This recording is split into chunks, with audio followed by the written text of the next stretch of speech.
როგორ ხარ ჩემო კარგებო, როგორ მომენატრეთ ყველანი ძალიან ცივა გარეთ. დღეს მოკლედ 19 თებერვალია და ეხლა მივდივარ ლიდლში. ანაბელი დაუტოვე ანდრეას და მივდივარ ლიდლში. რაღაცები მინდა, დიდ რაღაცებს არ ვიყიდი, რადგან 2 დღის წინ ვიყავით ერთად ლიდლში და დიდი აინკაუფენი გავაკეთეთ, მაგრამ მაშინ რაღაცები კიდე გვინდოდა და არ ქონდა. მოკლედ წავედით ლიდლში. თუ შევძელი გადაღება გადავიღებ თუ არა და მე სახლში გავაგრძელებ. აბა დროებით ძალიან ცივა დღეს. ეს ხე როგორ მიყვარს, ნახეთ. უზარმაზარი ხეა. აი ძალიან დიდი ხეა და ძალიან მიყვარს. მოკლედ წავედით. მიხარია ძალიან რომ დღეს ახლა ამ ვიდეოს დავამონტაჟებ თქვენთვის. სელფის ჯოხი წამოვიღე, გამახსენდა როგორც იქნა და მოკლედ შეგიძლიათ რომ უფრო შევხედოთ.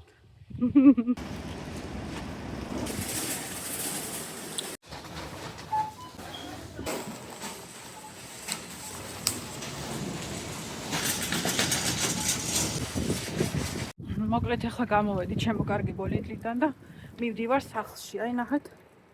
სახლში გაჩვენებთ თუ რა ვიყიდე დროებით. ვერ მოვახერხე სამწუხაროდ ლიდლში გადაღება. აი ახლა მოვდივარ. მაგრამ არა უშავს. ლიდლის ბროშურა წამოვიღე როგორც ყოველთვის და სახლში ვნახავ თუ რა სიახლეები აქვთ. მოკლედ წავედი. ძალიან ცივა გარეთ. მოკლედ ჩემო კარგებო, ეს თუთი არა სახლში შემოვედი და ახლა მინდა გაჩვენოთ თუ რა ვიყიდე ლიდლში. მოკლედ წავედით.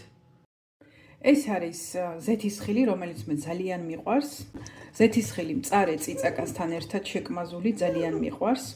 ანაბელი არ მაცლის უკანა ფონზე როგორც ხედავთ. ეს არის იოგურტი, რომელიც ავიღე 5 ცალი და ერთი უკვე ანაბელმა შეჭამა მარწყვის. ეს არის ატმით და ამას ქვია კუთხის იოგურტი, რადგან აქ აქვს თავისივე ხილის, როგორ გითხრათ, მარმელადივით, ანუ ხილი შაქართან ერთად და აქ არის იოგურტი. ჩვენ ძირითადად თეთრ იოგურტებს მივირთმევთ, მაგრამ გამონაკლისის სახით ეს ძალიან მიყვარს ეს იოგურტი, თან ფასდაკლებაში იყო 33 ცენტი ღირდა. საქართველოში შეძვირია იოგურტები, რომ რა ვიცი. და ძალიან მიყვარს მულერის აი ეს იოგურტი. და 5 ცალი წამოვიღე. 3 ცალი იყო ატმის, 1 ალუბლის და 1 იყო კიდე მარწყვის და ანაბელმა მიირთვა უკვე. ვიყიდი ასევე კარაქი. ეს არის პურზე გადასასმელი რბილი კარაქი, ჩვეულებრივი კარაქი, ძალიან მაგარი როა. როცა მაცივიდან გამოიღებ, ისეთი არ არის, ძალიან რბილი კარაქია, არის რაფსოლთან ერთად დამზადებული, რაფსის ზეთთან ერთად და არის უმარილო. და ესე პურზე უსმევ ხოლმე ანაბელს. მეც მიყვარს რო არ დაგიმალოთ, მაგრამ ვერიდები. შემდეგი ვიყიდი აი ესეთი გარნელები. რა ქვია მას ქართულად? კრევეტები. გარნელებია გერმანულად და კრევეტები ქვია ქართულად. ბელე 1 წუთი დედიკო. 200 გრამია, ძალიან გემრიელია. ოდნავ ნიორში და პრილში თვითონ არის მოხარშული. ოდნავ ტაფაზე უნდა მოწვა. ძალიან გემრიელია. მე ადრე არ მიყვარდა. ფეხმძიმობისას შემიყვარდა და მის მერე მიყვარს და მიყვარს. ანაბელიც გემრიელად გიახლებათ კრევეტებს. შემდეგ ვიყიდე აი ესეთი ბიოლოგიურად სუფთა კვერცხი. მოგეხსენებათ არის S, M და L ზომები, ანუ M არის საშუალო ზომა და არის 10 ცალი შეფუთვაში და ამაში გადავიხადე 4 евро. კვერცხი ძალიან გაძვირდა, მაგრამ მე ყოველთვის ბიოლოგიურად სუფთა კვერცხებს ვყიდულობ, რადგან ჩვეულებრივ კვერცხებში არის ანტიბიოტიკები შიგნით, რომელსაც ფრინველებს აძლევენ, როდესაც რაიმე დაავადება შეეყრებათ ხოლმე და საერთოდ რო არაფერი ბიო არ ვიყიდო, კვერცხს ყოველთვის ბიოს ვყიდულობ. ეს არის ლიდლის იოგურტი, რომელიც ძალიან გვიყვარს. მე ანაბელს და ანდრეას ამჟამად მარტო 1 შეფუთვა წამოვიღე, აი ეს ღირს 89 ცენტი, 4-ვე ცალი. და საქართველოში რო 4 შეფუთვიან იოგურტს ვიყიდი, ამაში თითო ცალში არის, აი როგორც ხედავთ, აწერია 150 გრამი და მთლიანად არის 600 გრამი, ანუ 9 კილოზე მეტი. და საქართველოში აი ესეთ 4 შეკვრიან იოგურტს რო ვიყიდით, სადღაც 10 ლარამდე ვიხდიდით, მე მგონი რა ძვირია იოგურტი და აქ მართლა კაპიკებია, თეთრი იოგურტი, სხვას არ შეიცავს არაფერს.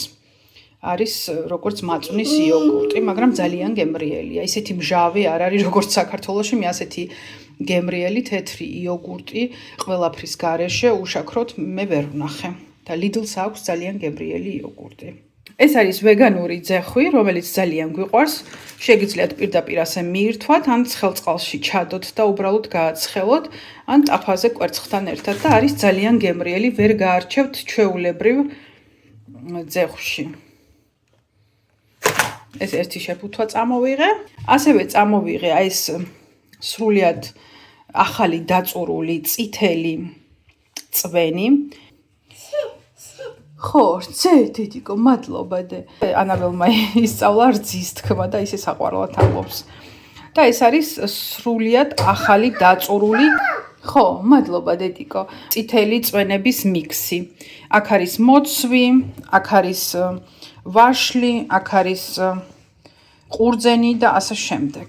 დირექტ ნიშნავს პირდაპირ, ზაფთი არის წვენი, ანუ პირდაპირი წვენი და არ შეიცავს არანაირ შაქრებს. საქართველოში სანთლით რო ეძებო, პირდაპირ წვენს ვერ იყიდი, ყველგან შაქრებია შერეული. ვიყიდი აი ესეთი ბიო ბულგარული წიწაკა. მე ძალიან მიყვარს და წიწაკასაც ყოველთვის ბიოს ვყიდულობ, რადგან ჩვეულებრივ წიწაკას თურმე წამლავენ ძალიან ცუდად და ამასაც ყოველთვის ბიოს ვყიდულობ ხოლმე. 3 ძალია. სუქა მაიზ, ანუ ტკბილი სიმინდი, ამას მოუხარშავ, სადღაც 8 დუღდება 5 წუთში უკვე მზად არის და ანაბელს უყვარს ძალიან. და ძალიან გემრიელად მივირთმევ ყველანი. მილკა შოკოლადი, ეს ანაბელისთვის, ჩვენ არ მივირთმევთ. 2 ევროდან იყო 99 ცენტზე ჩამოფასებული. ეს ისე მომწყურდა გზაში, რომ წამოვიღე. აი ეს პიცა წამოვიღე. Steinhofen პიცა ნიშნავს ქვის ღუმელის პიცას. ორმაგია, 2 ცალია შიგნით. და მიყვარს, როდესაც საყინულეში მაქვს და ხანდახან არის ისეთი მომენტები, რომ აი ჩქარა უნდა მოვამზადო რაღაცა და ესა და მაინც ყოველი შემთხვევისთვის იყოს საყინულეში. და ეს ფუნთუშები იყო ჩემო კარგებო, რაც წამოვიღე. როგორც ხედავთ და ანაბელს მოუტეხე ნახევარი. აი ეს 5 ცალი ფუნთუშა, არ ვიცი ჩანს თუ არა. აი როგორც ხედავთ. ეს მავიწყდებოდა რომ მიჩვენებინა და მოკლედ სულ ეს იყო ჩემი აინკაუფენი დღეს, რასაც აქ ხედავთ.